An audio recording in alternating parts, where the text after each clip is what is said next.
உங்களோட படம் எந்த கலர்ல சார்? Is men colour. வேற ஒருத்தர் எனக்கு சான்ஸ் கொடுக்கறதா சொல்லிருக்காரு. ப்ளூ ஃபிலிம் கலர்ல. அதுல போய் நீ கலக்க போற. சரிதான் சார். சரிதாம்மா, நான் சொல்றேன்ல.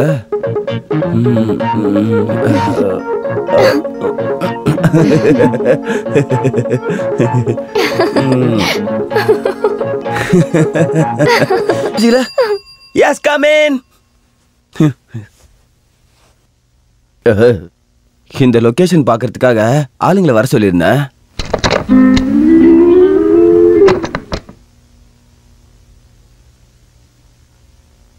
வணக்கம் சார். உங்களை பார்க்கறதுக்காக தான் வந்திருக்கேன். என்னோட பேரு ரவி பிரசாத். நல்லா பாடுவேன். நல்லா பாடுவீங்களா பாட மாட்டீங்களா நீங்க சொல்லக்கூடாது. இல்ல சார், இதை கொஞ்சம் பாருங்க. அப்படியா? சரி, உட்காருங்க.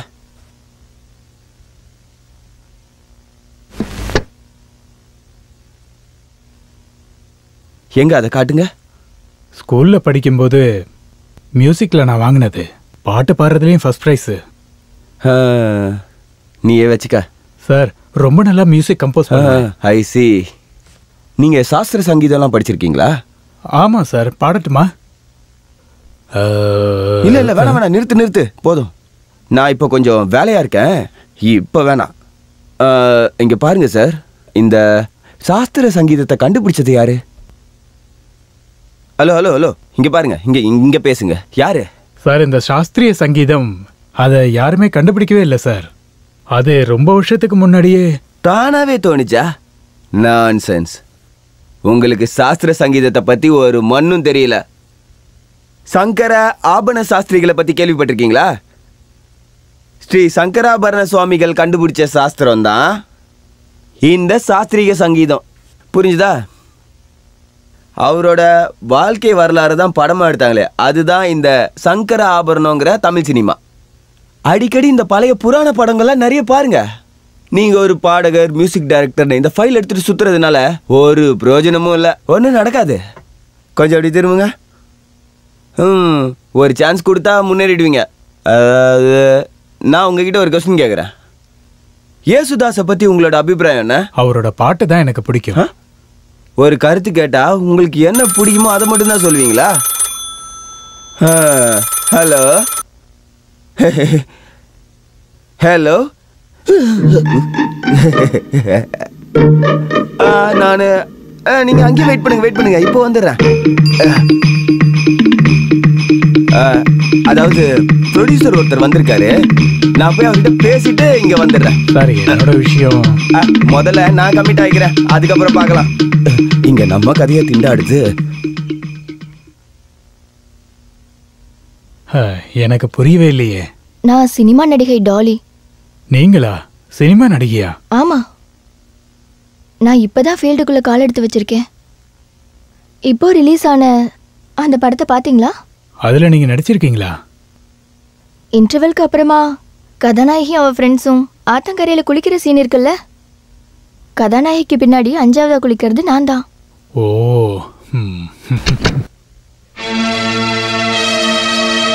இவ உங்களுடைய பொண்டாட்டியா? பொண்டாட்டி இல்ல, ஆனா எந்த ஆணவம் வேண்டாம், வாயா.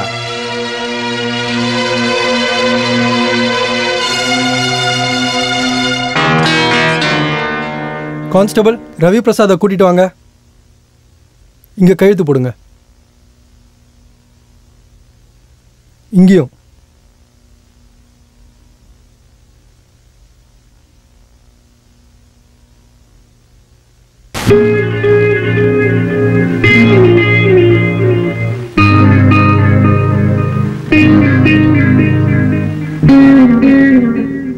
நீங்களும் கையெழுத்து போடுங்க. இதுக்கப்புறம் இந்த மாதிரி நடக்கக்கூடாது. இந்த மாதிரி நல்ல பொண்டாட்டி இருக்கும்போது நீங்க இப்படி நடந்துக்கிறீங்க. நான் வந்து போங்க.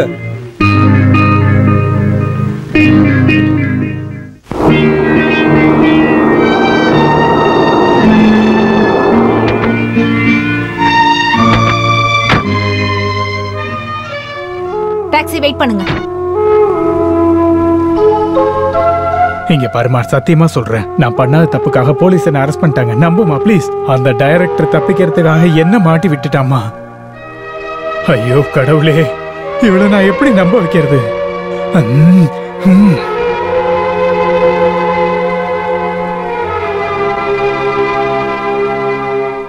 இங்க பாருமா, செத்து போன எங்க அப்பா அம்மா மேல சத்தியமா நான் சொல்றேன். போதும், நிறுத்துங்க. உங்களுக்கு அறிவே இல்லையா? செத்து போனவங்க மேல சத்தியம் பண்றீங்க. உங்களுக்கு இதே பழக்கம் ஆயிடுச்சு. போதுங்க. உங்க பொண்டாட்டியா உங்க கூட வாழ்ந்ததே போதும் ஆயிடுச்சு. என்கிட்ட பணம் வாங்கிட்டு போய் எவ்வளவுக்கோ கொடுக்குறீங்க? ஐயோ இங்க பாரு, அது அந்த போலீஸ்காரவங்க. நான் என்னோட வீட்டுக்கு போறேன். ஐயோ பிரபாவதி, நீ போகாத. சொன்ன கேளுமா, என்னை விட்டுட்டு நீ போயிடாத. இங்க பாரு, உன் வயித்துல இருக்கிற குழந்தை மேல சத்தியமா நான் சொல்றேன், நான் நிரபராதி. நான் மறுபடியும் சொல்றேன், உன் மேல சத்தியம், நான் கும்பிடுற அந்த கடவுள் மேல சத்தியம். உன் வயித்துல இருக்க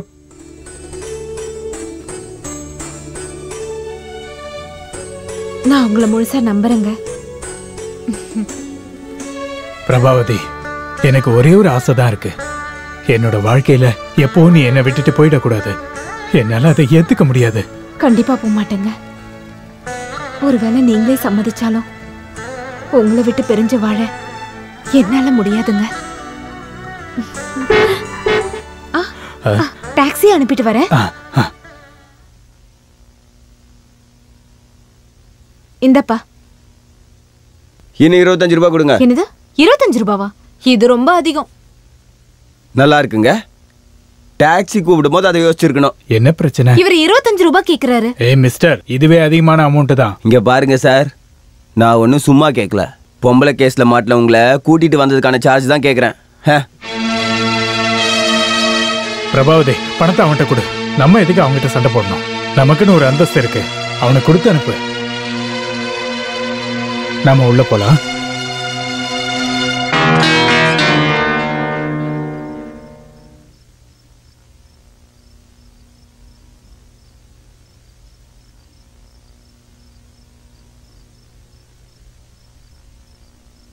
நடந்து முடிஞ்சதை நினைச்சு எங்க கவலைப்படுறீங்க?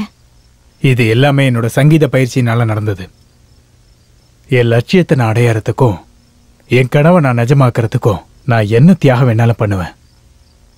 என் பாட்டை இந்த உலகம் கேட்கறதுக்கு கண்டிப்பா ஒரு நாள் வரும் பிரபாவதி.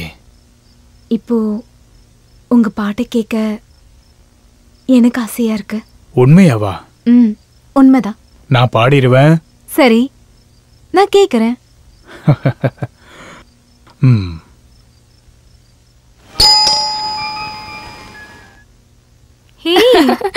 ஹாய் அக்கா, உங்களை பார்த்து எவ்வளவு நாளாச்சு. இப்ப ரொம்ப குண்டாயிட்டீங்க. சும்மாரு.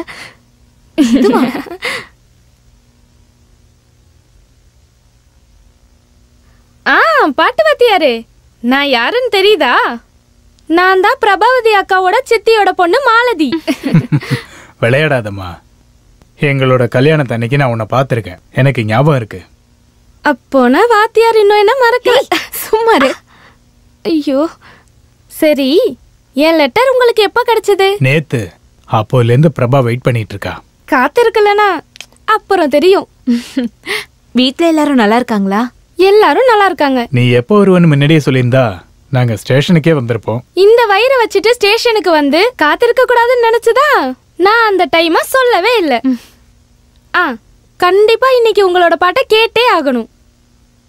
பாடி காட்டலனா அப்புறம் தெரியும். மாலதி, பாட்டெல்லாம் அப்புறம் வச்சுக்கலாம். முதல்ல நீ குளிச்சிட்டு வந்து காஃபியை குடி. அது முடியாதுக்கா. குளிக்கிறது மத்த வேலையெல்லாம் வயிறு நிறைய சாப்பிட்டதுக்கு அப்புறம் தான். கடவுளே, இவளை என்ன பண்றது? இவ என்ன ரொம்ப டார்ச்சர் பண்றா? இல்லங்க, வாயாடுவாளே ஒழிய அப்பாவிதான். நான் போய் பாக்குறேன். கடவுளே காப்பாத்து.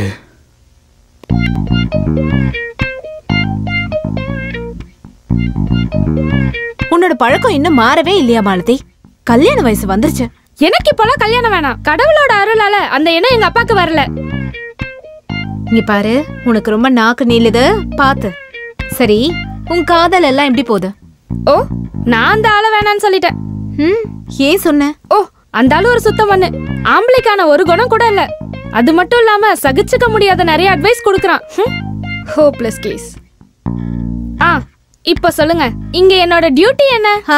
இங்க உனக்கு எந்த டியூட்டியும் இல்ல. அடங்கி ஒடுங்கி இருந்தா போதும். அதெல்லாம் முடியாது. இன்னையில இருந்து இங்க இருக்க எல்லா வேலையும் நான் தான் பாப்பேன். இல்லனா அப்புறம் தெரியும்.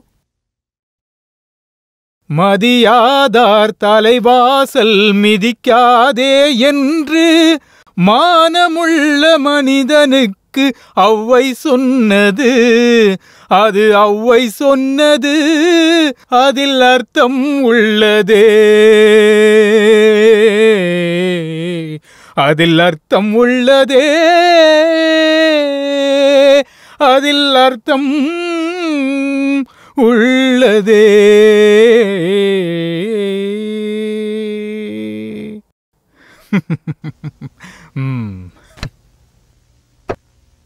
ஹலோ பாட்டு வாத்தியாரே, காலையிலே இதை நீங்க ஆரம்பிச்சிட்டீங்க. இந்தாங்க, இதை குடிச்சிட்டு ஆரம்பிங்க. குடிக்கலனா அப்புறம் தெரியும். அப்படிலாம் சொல்லக்கூடாது. இந்த நேரத்துல தான் நீங்க வயிறு நிறைய சாப்பிடணும். பேசாம ரெடி. எங்க வாயை தரங்க. வேண்டாம் வேண்டாம், நானே சாப்பிட்டுக்கிறேன். இங்க பாருங்க, நீங்க நல்லா சாப்பிடலனா உங்க செல்ல மக வயித்துல இருந்துட்டு நல்லா உதைப்பான்.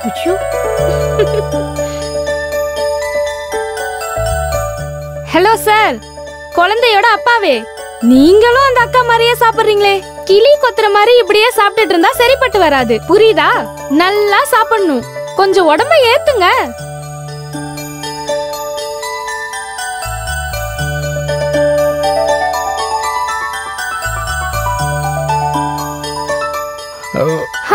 சாப்பிடுங்க மாமா. எனக்கு போதும். பாருங்க, சாப்பிடலனா நான் யாருன்னு காட்டுவேன். எதையும் காட்ட வேண்டாம். பேசாம இருக்க மாட்டியா? நீ சாப்பிட.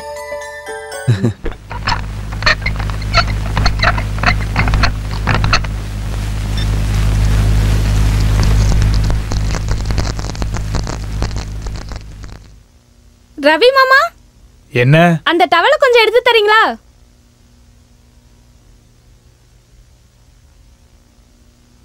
இந்தா.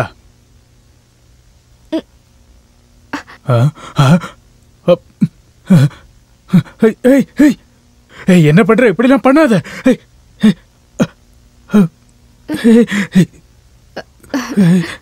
ஐயோ.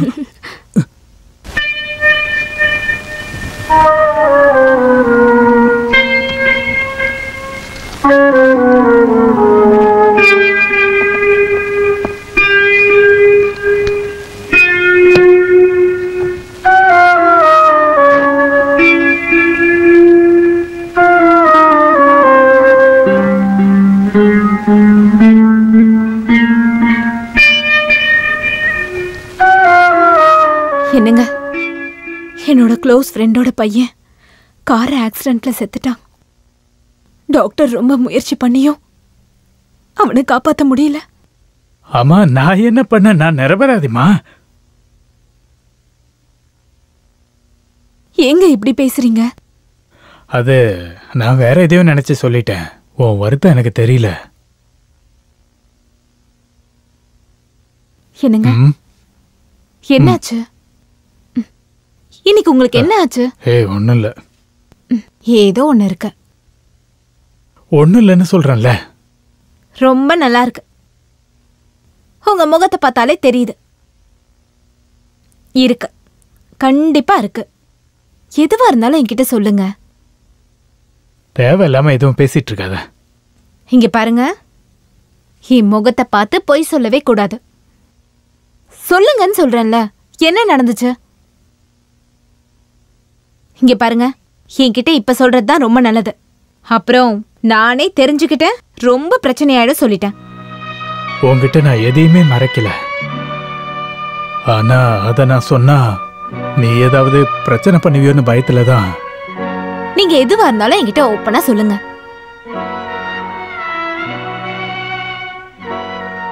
சொன்னா நீ கோவப்படக்கூடாது. இல்ல, என்னால எதையும் சகிச்சுக்க முடியும், ஏத்துக்க முடியும்னு உங்களுக்கு தான் தெரியும்ல. சொல்லுங்க. நான் சொல்றேன். ஆனா செத்து போன என் அப்பா மேல சத்தியமா இந்த விஷயத்துல நான் நிரபராதியா இல்லையா அப்படின்னு நீ கேட்டுட்டு சொல்லு. என்ன ஆச்சுன்னு சொல்லுங்களேன். சொல்லுங்கன்னு சொல்றேன்ல. நான் பாட்டு கேட்டுட்டு இருக்கும்போது நம்ம மாலதி பாத்ரூம்ல இருந்து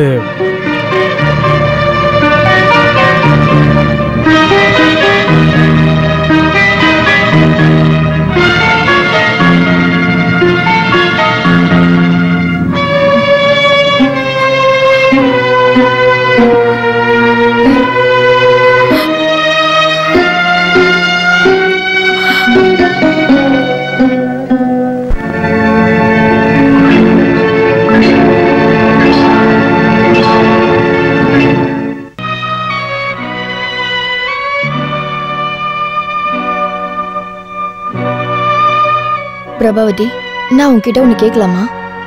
ரவிக்கு குழந்தைய பார்க்கணும்னு ஆசை இருக்கு இல்லையா? எனக்கு எதுவும் தெரியாது. நம்ம மோனிஷும் அப்பா எங்கன்னு கேட்கலையா? இல்ல, அந்த ஆளை பத்தி கேட்கும் போதெல்லாம் நான் அவனை போட்டு அடிச்சிருக்கேன். அந்த அடிக்கு பயந்து அவன் இப்ப கேட்கறதே இல்ல. பிரபா, உனக்கு டிரான்ஸ்ஃபர் ஆயிடுச்சுன்னு சொன்னதுக்கு அப்புறம் கேட்டு சந்தோஷப்பட்டது நான் தான். ஆனா இங்க பாரு, எப்பவும் இந்த பக்கம் வரக்கூடாதுன்னு ஆசைப்பட்டவ தானா? ஆனா நம்ம ஆசைப்பட்டது எதுவுமே நம்ம வாழ்க்கையில நடக்கிறது இல்ல.